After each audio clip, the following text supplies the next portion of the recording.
So, first of all, what we are gonna do today is in this 1 hour section, first 1 hour section, uh, we are going for meshing and we will be doing some refinement work on this particular object. This is a knuckle. So now, first thing for why we need to do refinement is there's only one thing, क्योंकि meshing जितनी dense होगी आपके results और analysis उतनी ही finite में जाएगी. Okay.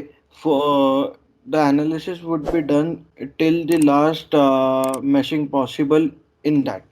So first of all हम mash में जाते हैं. पहले मैश कंट्रोल ओपन करके रिफाइनमेंट होगा. सो रिफाइनमेंट में ज्योमेट्री सिलेक्शंस होंगे. सी जितने होल्स है उधर रिफाइनमेंट लगती है क्योंकि इन पे सबसे ज़्यादा स्ट्रेस आता है.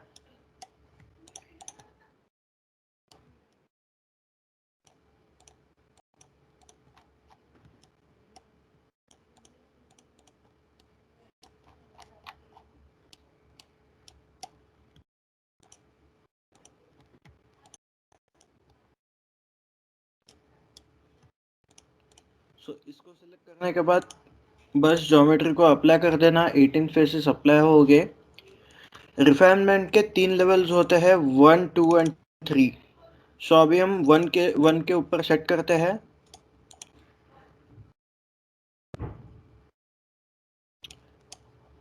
एज यू कैन सी अभी इधर जब इन्फ्लेशन बढ़ता है तो और इधर रिफाइनमेंट एजेस पे जब हम डिक्लेयर करते हैं रिफाइनमेंट इधर तो इधर वो मेशिंग रिफाइंड हो जाती है और डेंस हो जाती है. ओके. अभी रिफाइनमेंट को हम 3 पे सेट करेंगे. मतलब it's the highest amount of refinement you can get for any mesh.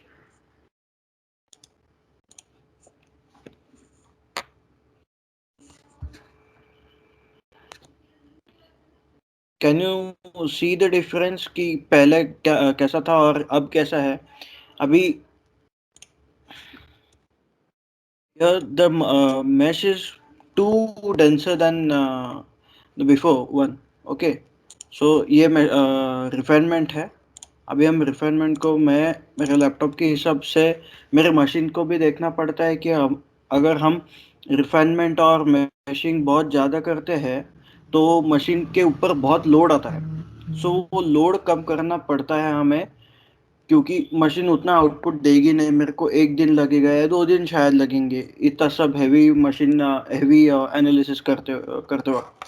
सो मैं हर वक्त ये ख्याल में रखना कि अब हम अपने मशीन के अनुसार अपना एनालिसिस कर सकते हैं.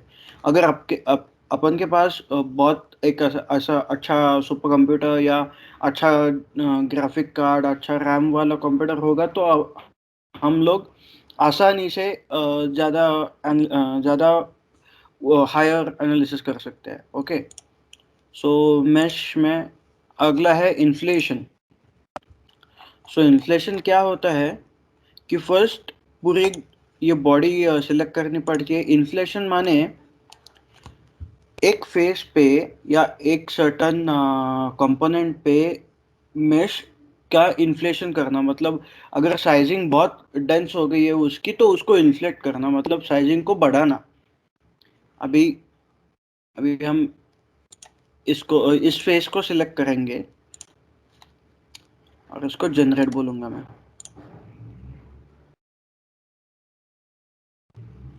सो पहले मैश ये इधर साइजिंग कम था, अभी साइजिंग बढ़ गया है. ठीक है. समझ में आया? इन्फ्लेशन समझ में आया? रिफाइनमेंट हो गया, इन्फ्लेशन हो गया. ये सब बेसिक बेसिक है. आपको इन्फ्लेशन की ज़रूरत पड़ती नहीं है क्योंकि हम पहले से ही साइजिंग अच्छी खासी मोटी रखते हैं. पर अभी इन्फ्लेशन कभी कभी लगता है क्योंकि रिफाइनमेंट 2.5 चाहिए होती है, 2 नहीं तो 3 होती है. अगर रिफाइनमेंट 2.5 चाहिए होती है तो इन्फ्लेशन करके इधर इन्फ्लेशन के वैल्यूज सेट कर सकते हैं हम लोग मेश में जाके. अब इधर स्मूथ ट्रांजिशन है, इसको thickness, aspect ratio, last ratio, total thickness पे भी जा सकते हैं. सो अभी maximum thickness, I need to define it. Maximum thickness 0.1 mm, point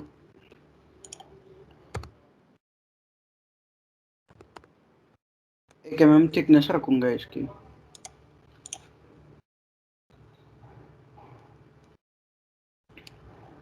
so उसके अनुसार ये थिकनेस जाएगी. ये देखा आपने. ये नीचे तक इसकी थिकनेस आती है. अगर ये थिकनेस में 0 कर दूं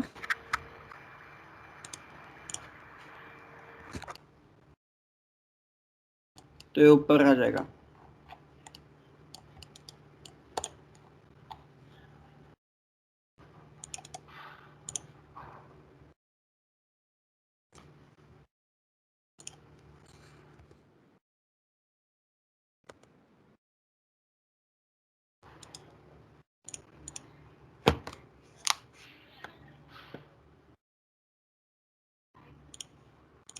अगर ये स्मूथ ट्रांजिशन हो गया तो कुछ ये नहीं.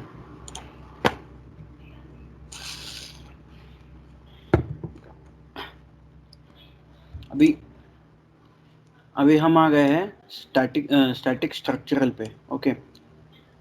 सो फर्स्ट थिंग इज,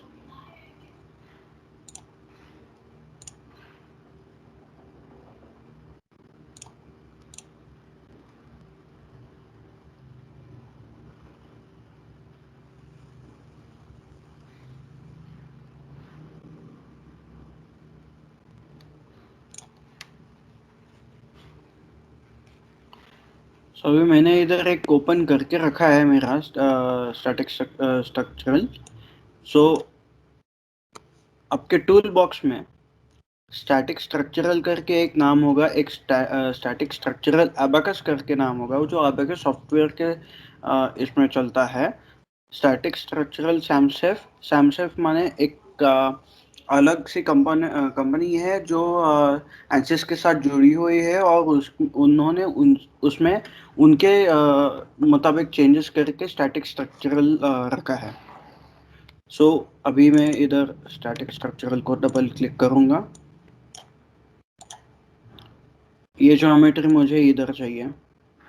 सो मैं ज्योमेट्री इधर कर दूंगा और ये नया मॉडल ओपन हो जाएगा मेरा.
तो फर्स्ट हमें देखना है कि ये एग्जैक्टली है क्या. This is a knuckle of rear wheel axle on of a all terrain vehicle Baja. ये बहा का है. ओके. सो ये एमआईटी कॉलेज पुणे, इनके स्टूडेंट्स ने बनाया था और मेरे इधर एनालिसिस के लिए लाया था. Okay. So what the first thing what we need to do is like come here. Excel में ये नकल हब है बराबर. तो अभी इसमें फिक्स सपोर्ट क्या रहेगा इसका. एग्जैक्ट फिक्स्ड लोकेशन कैसा होगा और स्ट्रेसेस कहाँ पड़ेंगे, लोड कहाँ पड़ेगा, ये सब हमें इमेजिन करना पड़ता है। उसके बिना अगर इमेजिन नहीं किया हम लोगों ने तो हमें पता भी नहीं चलेगा कि किधर फिक्स सपोर्ट देना है या फोर्स लगाना है। ओके, सो इसमें बहुत से वेरिएशंस आते हैं।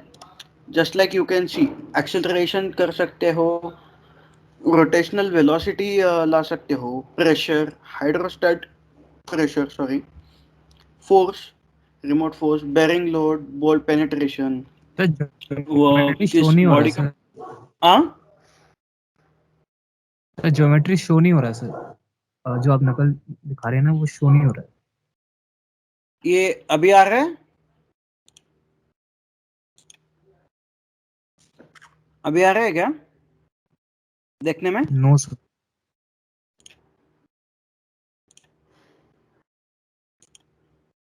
Now, sir now it's visible sir. Now it's visible. Guys मुझे यस। बताते रहे ना, अब दिख रहा है नहीं दिख रहा है। सो अभी स्टैटिक स्ट्रक्चरल में आने के बाद बाकी सब समझ में आया ना आप लोगों को?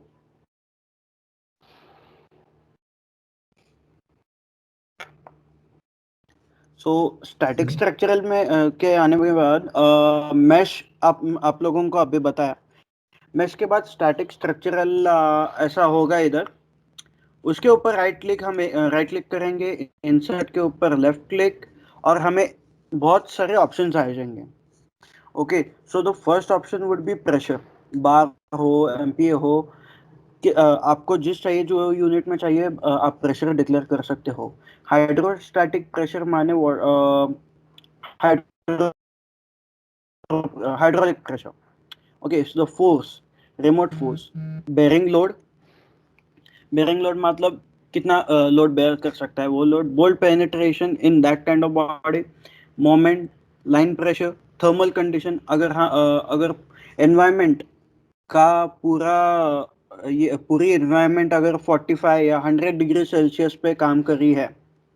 Okay, in this case we are working on a normal environment or ambient temperature environment of 28 degrees only, 28 degree Celsius. हम अगर पूरा इंडिया देखें तो हमारा average temperature to work is 28 degree Celsius. So हम उतना ही डिग्री सेल्सियस लेते हैं। अभी इधर एनवायरमेंट टेम्परेचर इज 22, आपको लेफ्ट में दिखाई दे रहा है छोटा सा एनवायरमेंट टेम्परेचर। तो थर्मल कंडीशन यही टेम्परेचर सेट करती है, 28 डिग्री, 100 डिग्री, 150 डिग्री। उस हिसाब से हमारे रिजल्ट वेरी हो सकते हैं कभी कभी। पर इस नकलब के लिए हमें कुछ करने की जरूरत तो नहीं है, क्योंकि ये 100 डिग्री तक पहुंचता नहीं है, because the vehicle is move right. So when the vehicle moves, it automatically gets cooled down. If it cool down, then it will be remaining at this same exact temperature of the environment which is around it. And in our case we require the environment to be around 28 to 30 degrees celsius maximum. So इसके लिए thermal condition होती है। Fix support, okay, so fix support is, अगर beam को हम fully supported beam कहते हैं, जो दो सपोर्ट्स होते हैं जिनके ऊपर से वो बीम कभी हिलता नहीं है, दैट इज फिक्स सपोर्ट। सो यही सेम लॉजिक और सेम प्रिंसिपल लेके ये आंसर्स में स्टैटिक स्ट्रक्चरल और काफ़ी इसमें ये कमांड डाली है फिक्स सपोर्ट करके।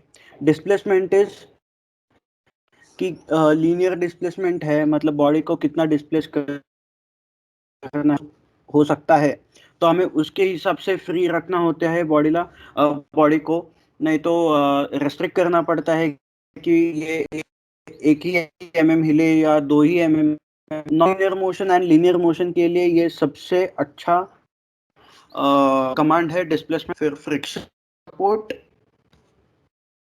then compression only support, cylindrical support and elastic support. Elastic support मतलब इलास्टिसिटी ऑप्टेन करता है। तो अब हम इसमें फिक्स सपोर्ट लगाएंगे। फिक्स सपोर्ट को इधर पहले ही ऑप्ट किया है मैंने।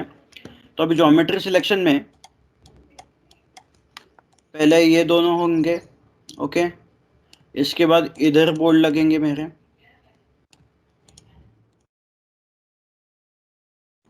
इधर नट एंड बोल्ट हो गए, मतलब ये बॉडी पे अटैच है।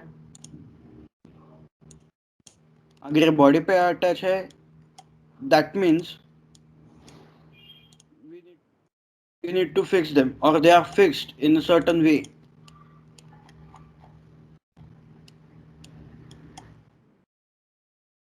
So apply कर देंगे इधर। now we have 18 faces which are fixed, totally fixed, मतलब ये अभी हिलेंगे नहीं। फोर्स को जनरेट करने के लिए 6 फेसेस जनरेट करने पड़ते हैं। अभी ये 6 फेसेस कैसे जनरेट किया, ये नकल है बराबर। अगर गाड़ी का एक्सेल इधर है, ये देखिए, गाड़ी का एक्सेल ऐसा आता है और इसके ऊपर रिम लगती है, व्हील हब लगता है, सॉरी रिम नहीं, इसके ऊपर व्हील हब लगता है। उसके बाद ये दोनों के ऊपर एक्सट्रीम लोड होता है। so this the upper portion of this and the lower portion of this, so इसके ऊपर लोड ज्यादा आता है। so what we need to do, load कैसा आएगा, या नहीं, एक तो पॉजिटिव लोड होगा, नहीं तो नेगेटिव लोड होगा। हम कौन सा भी लोड यूज कर सकते हैं, और it will be a impacting load because of the vehicle. Gradual loading नहीं होगा, इम्पैक्ट होगा।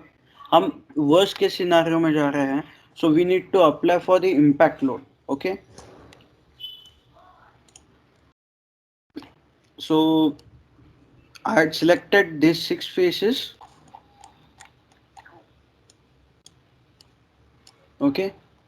इसके बाद सब हो चुका है इधर। अभी सॉल्यूशन में हम क्या क्या पहले सॉल्व कर लेते हैं, उसके बाद मैं आपको बताता हूँ।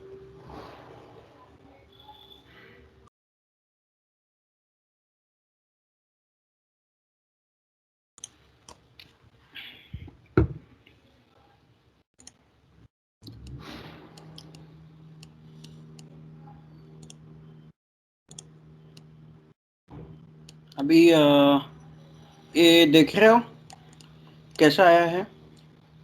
अभी सॉल्यूशन में जाके अगर एक बार सॉल्व किया हम लोगों ने, सो इंसर्ट में stress, maximum shear stress, Mohr Coulomb stress, maximum tensile stress, deformation मतलब कितनी डिफॉर्म हो चुकी है मीटर में ले लो या में, कुछ भी आता है। डायरेक्शनल अभी मैं टोटल है अपने पास, तो डायरेक्शनल लूँगा। अभी ये बॉडी, ये नकल टूटा है कि नहीं, क्योंकि इसका ट्रैवलिंग जो है वो जेड डायरेक्शन में रखा है, पॉजिटिव जेड डायरेक्शन में इसको फोर्स लगाया था। तो अभी ये कितना टोटल डिफॉर्म हो चुका है ये मुझे देखना है। सो ओरिएंटेशन में मैं जाके इधर लेफ्ट क्लिक और जेड एक्सिस को चूज करूंगा कि मुझे जेड एक्सिस के ऊपर से डायरेक्शनल डिफॉर्मेशन चाहिए। उसके बाद strain, maximum principal strain, then shear strain. अभी हम आएंगे स्ट्रेस पे, equivalent von Mises stress which is more important for fatigue analysis also. उसके बाद मैक्सिमम प्रिंसिपल स्ट्रेस, then shear stress, and the last would be maximum shear stress, okay.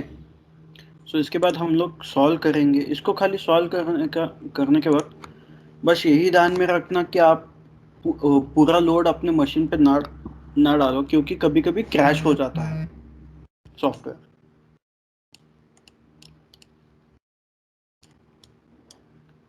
So the maximum deflection what we got is in this red color, okay।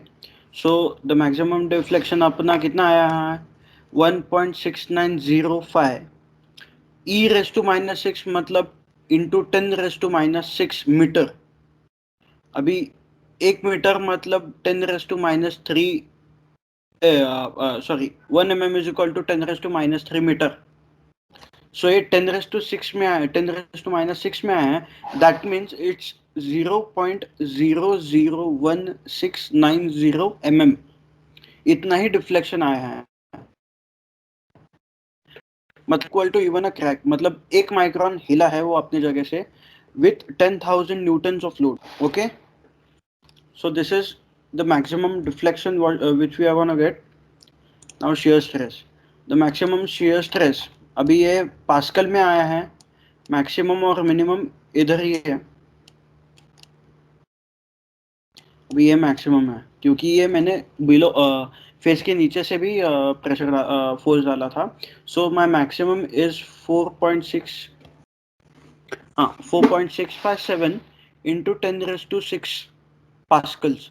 अभी 1 MPa is equal to 10⁻⁶ pascals. So what we get is 465.76 mega pascal हमारा आया है. Okay, shear stress हमारा 4.657 mega Pascal's आया है, which is quite sustainable by this body and this metal. So ये normal structural steel है, मतलब mild steel अपना MS. ये पूरा MS में बना है. ठीक है. अभी जिधर मैंने फिक्स सपोर्ट दिया है वो बॉडी बहुत ही क्लियर है क्योंकि इसके ऊपर ये नहीं आया. अभी ये नीचे आप देख सकते हो, there is a quite yellow range. ये क्यों आया है? क्योंकि ये जो होल है इसमें, इसके ऊपर हमने फिक्स सपोर्ट दिया था और ड्यू टू लोड इसके ऊपर ये स्ट्रेस पड़ना आजमी है क्योंकि स्ट्रेस कंसंट्रेशन होता है where there are holes, right. So stress concentration के वजह से ये इधर हमें स्ट्रेस दिख रहा है कि बाबा होल के बाजू में ही स्ट्रेस है. सो at the most the failure would be happening here, not on the maximum, not where the maximum stress is. The failure can happen here because there is less thickness as compared to this thickness. Okay, so analysis में खाली analysis हम लोग values का भी नहीं करते, हम लोग एनालिसिस अपने दिमाग से भी करते हैं कि when something is getting analyzed, you need to also analyze with yourself. And hand calculations भी बहुत ज़रूरी है हमारे लिए. अगर हमारे हैंड कैलकुलेशंस और आंसर्स के कैलकुलेशंस अगर मिल रहे हैं, that means we are going on a right track and we can have a good knowledge over there और अच्छी कमांड बनती है हमारी. और लोग भी हमें बहुत तारीफ करते हैं हमारी कि अच्छा एनालिसिस किया. मतलब हैंड कैलकुलेशंस आर मस्ट. ये सब मैंने किया है. ये सब पहले हमें हैंड कैलकुलेशन से निकालना पड़ता है कि कितना पहले न्यूटन डालो. Why 10,000 newtons of force is applied over there. और उसमें मेरे उसमें उस गाड़ी का वेट है, उस इम्पैक्ट का वेट है, सॉरी उस इम्पैक्ट का फोर्स है. इसलिए वो टोटल फोर्स लेके हम उतना सडन फोर्स लगाते हैं which is of 10,000 Newton. That's why I've put 10,000 newtons of force in this body. So directional deformation में अभी बता रहा था आपको कि कितना आएगा. So the directional deformation is 1.667 into 10 raised to minus 6 meter. Okay. So into 10 raised to minus 6 मैंने अभी बताया था, मतलब कितना 1 माइक्रोन. ओके, तो 1 माइक्रोन का ही डिफ्लेक्शन हुआ है ऑन जेड एक्सिस. मतलब हमें फाइन क्रैक भी नहीं आई है अभी इस थिकनेस में. So what we can conclude from this analysis is that this knuckle is safe.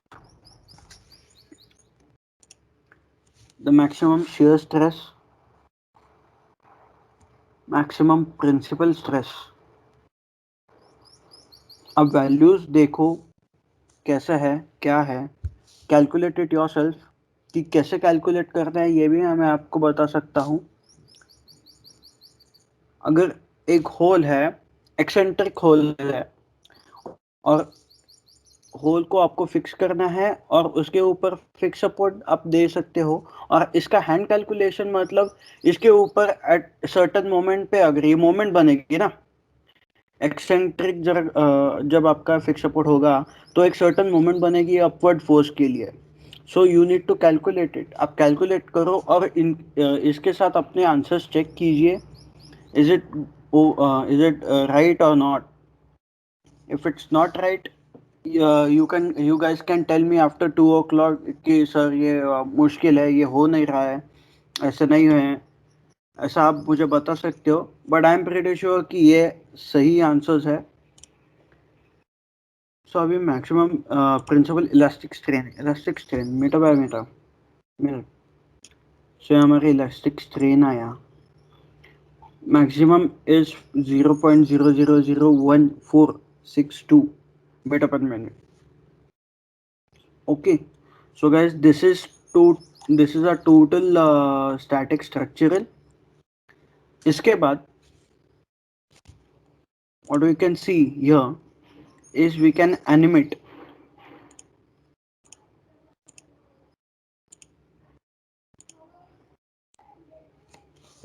अभी एनिमेशन में ये दिखाता है कि कैसे लोड बढ़ते बढ़ते हमारा कैसे डिफॉर्मेशन चालू हुआ है, कैसे पहले था और कैसे डिफॉर्मेशन के लास्ट स्टेज में पहुंचा। So now you guys can see maximum गया, अभी ये नॉर्मल है, ये मैक्सिमम और फिर से टच करके नॉर्मल। ये सब even we can do for shear stress also. So what I've done here now is that I have exported this file. I can save this movie. Okay, so I can save this whole movie into another thing. So अभी मैंने save की है, मैं आपको एक बार दिखाता हूँ वो।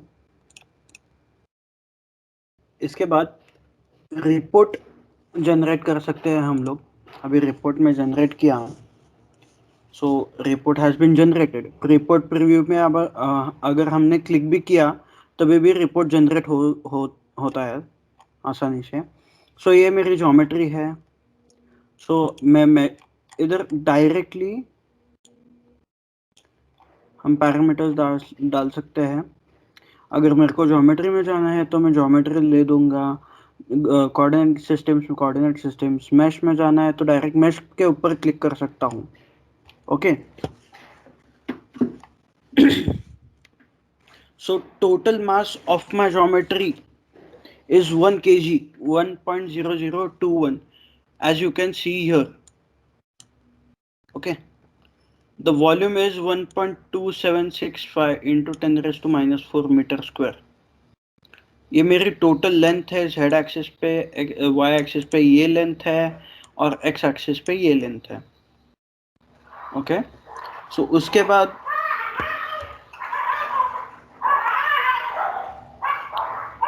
एक मिनट अगर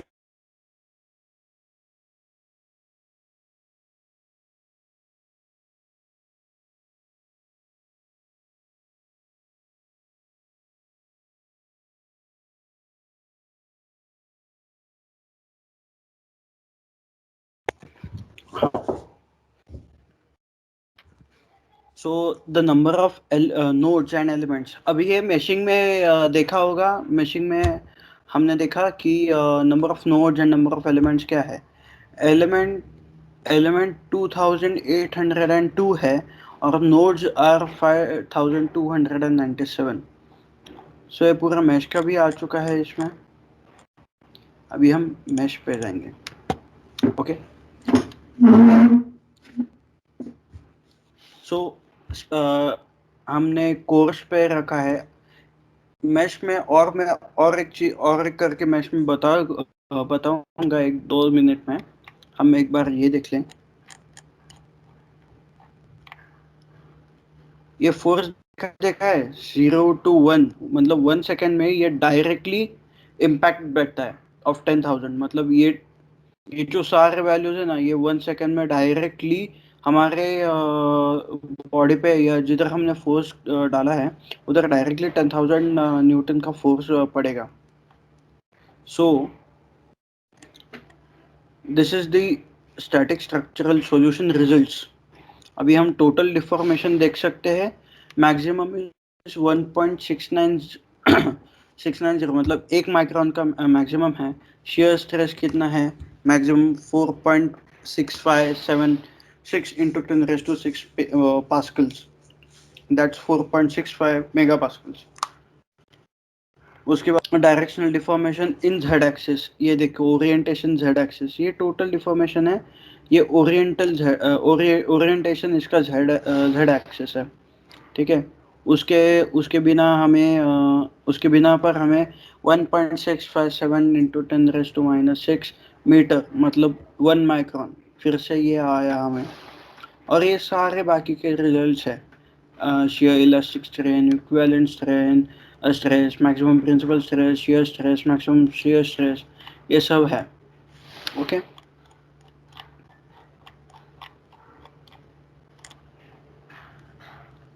हाँ. अभी मटेरियल क्या लिया है हमने? मैं जैसे बोला हमें कि स्ट्रक्चरल स्टील लिया है which is also known in the practical और in the market terms of MS mild steel.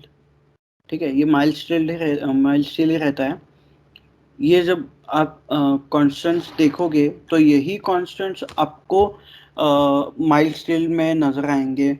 Same tensile yield strength, compressive yield strength, density भी सेम है, उसकी स्पेसिफिक हिट वगैरह सब कुछ सेम है.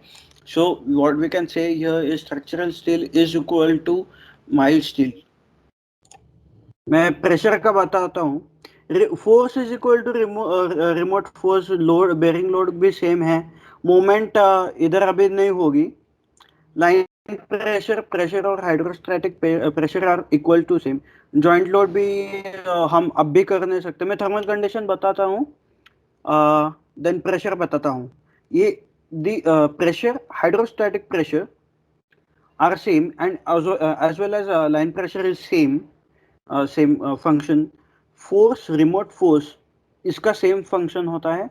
खाली thermal condition, joint load, bolt penetration और बेरिंग लोड, इन सब का अलग अलग फंक्शन है. मैं थर्मल का बताता हूँ क्योंकि इसके ऊपर थर्मल हो सकता है, प्रेशर हो सकता है एक बार में. फोर्स और रिमोट फोर्स तो सेम ही होता है. ओके. मैं प्रेशर बता देता हूँ. ये 3 फेज सिलेक्ट करता हूँ.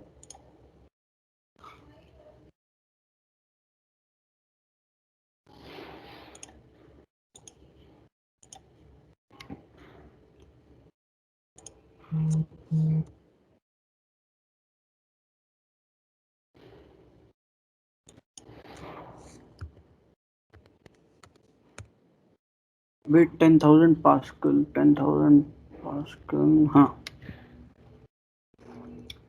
सो इसको सॉल्व कर सकते हैं.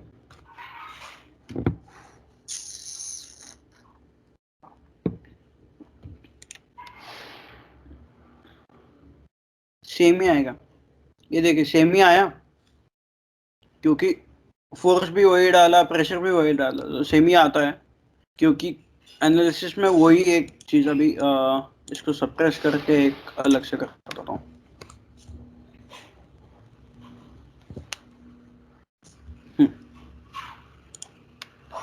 ये देखिए 3.345 इंटू 10⁻⁻9 मतलब 3.34.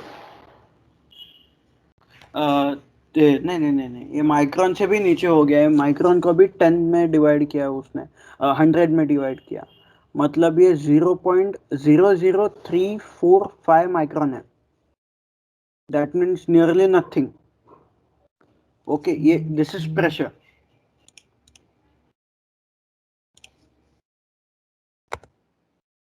फोर्स को अनसप्रेस कर देता हूँ. अभी थर्मल कंडीशन. ये जब देखिए मैं आपको बोला एनवायरनमेंट कंडीशन भी है. अभी ज्योमेट्री ये दिस इज द एनवायरनमेंट. मैं अभी ये बॉडी है. मैं इसको 100 डिग्री नहीं 100 डिग्री पे लेके जाऊंगा।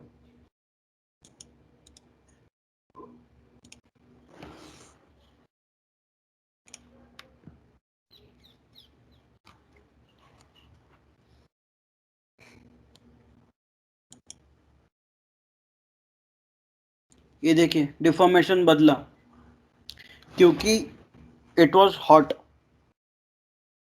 if you are putting some thermal condition over there, that means it's hot। मतलब 100 डिग्री पे अगर कुछ हम मारेंगे तो उसका इफेक्ट ज़्यादा पड़ेगा और उसके ऊपर इम्पैक्ट ज़्यादा पड़ेगा। ओके, सो इसकी वजह से 7.205 मतलब 70 माइक्रोन हमारा आंसर आया है, जो कि 1.6 माइक्रॉन्स था, अभी वो 70.25 माइक्रॉन्स हो चुका है। Thank you for watching. Please subscribe the channel for more related videos.